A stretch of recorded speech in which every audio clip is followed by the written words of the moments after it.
finds evidence. And let me tell you something. If you believe that you're stupid, your reticular activating system will go out every day. You can win the Nobel Peace Prize.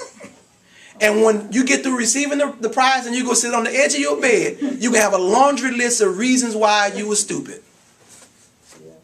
You will not be able to enjoy that prize. Now, so when I say that healing needs to take place, it needs to take place in the mind. More specifically in our belief system. Because we have beliefs that are completely toxic. We believe things that are counterproductive to our living a full and complete life. We have beliefs that completely demoralize us. And we don't listen to them because they've been repeated so often throughout our life that it just occurred to us as just the way things are. But they can be different. Things could be different. All right?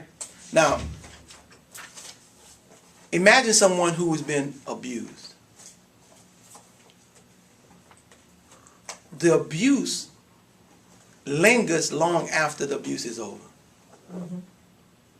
All right? You know, I was talking with this group of folk, and I was at the conversation was about racism, and you know, people have a tendency to say, "Why don't they just get over it?" To my people of color, what happened with slavery, and why don't they get over it? And I said, well, I gave an example. I said, well, would you say that to a woman who's been abused for 8 years by her spouse? Would you just tell her to get over it if after 2 years she's still dealing with it? He said, well, no, I would never. I said, well, how can you tell people that have been 400 years of abuse to just get over it? The reality is, we're not going to get over it until we heal it. We're not going to heal it as long as we keep, what's the word? As long as we don't make us our focus. There are some things that we need to heal, like very, very deeply. Our mind is in doubt. We walk around full of fear. What is possible for us, we don't see. But we need to open up to be able to see. All right? So now, I have brought with me these masks. And these masks are symbolic. I want to pass them out. I want everybody to take a mask. Pass. You ain't got to put it on, but I want it to be symbolic. Because what happens is when we are injured, when we suffer the result of a misunderstood word or a broken word, the injury, like if you get a cut on your hand or you get a wound, what the tendency is? Put a Band-Aid on it, right? Wrap it up. Do something to try to begin the healing process. Well, when we are injured in our mind, when we are injured as it relates to us being our full self, what we do is we put the mask on. The mask is our way, it's our Band-Aid. So now we walk around with the Band-Aid on. And the thing is, we end up putting on more than one Band-Aid. Some of us have multiple Band-Aids. And the reality is healing cannot happen until you, guess what? You start taking them Band-Aids off. Start taking those masks off, because no one could get to know who you really are until you take the mask off. You can't even get to know who you are until you take the mask off. One of the things that you know, for myself, that I realized that I had a mask on for so long, I didn't even know it was a mask. Do you know that we could have a mask on for so long that we begin to think that's who we are? And when the reality is, it's not who we are. How do you know it's not who you are? How do you know you're wearing a mask? How would you get the sense that you have a mask on? You don't feel good? All right, what else? How would you know you have a mask on? How would you know you wear a mask? Depressed. Huh? Depressed. Depressed. Good one. How else? Unhappy. Violent. Anything else? Signs that we have a mask on. To be that you lying to yourself. Lying to yourself. But give me some indicators. You lie to yourself, but it's kind of hard to see because it's between you and you. But how would you see? What would be some manifestations of you having a mask on? Other people saying something about it. Other people saying something about it? Wishy-washy, that kind of thing? Or not having a word? What else? Hiding. Hiding? Okay.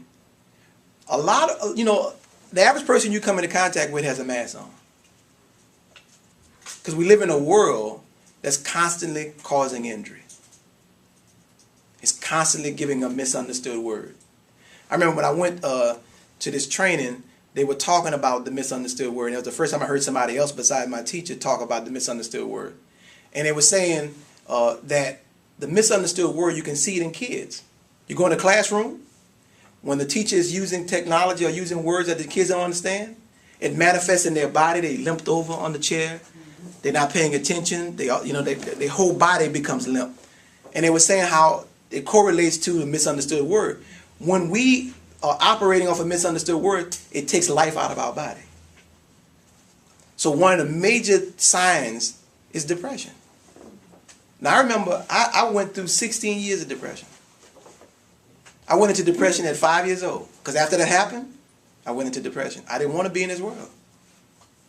Think about it. If you can't trust, say you can't trust women, and you can't count on nobody, that's a painful state.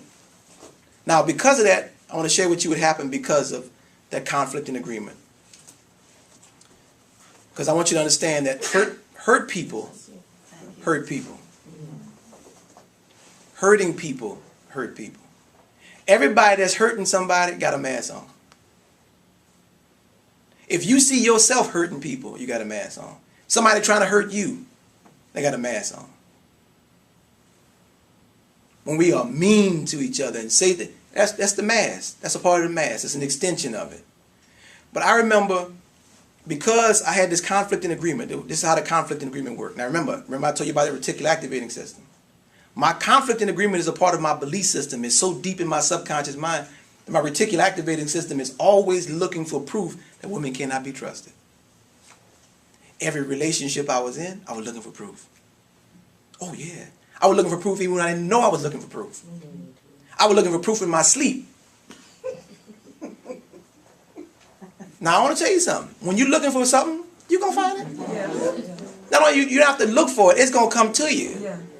Your conflict and agreement is so strong in conjunction with your reticular activating system until you begin to pull those experiences to you to prove to you what you believe is right. So, first major relationship, first love. That's why I say, you remember your first love? Oh yeah,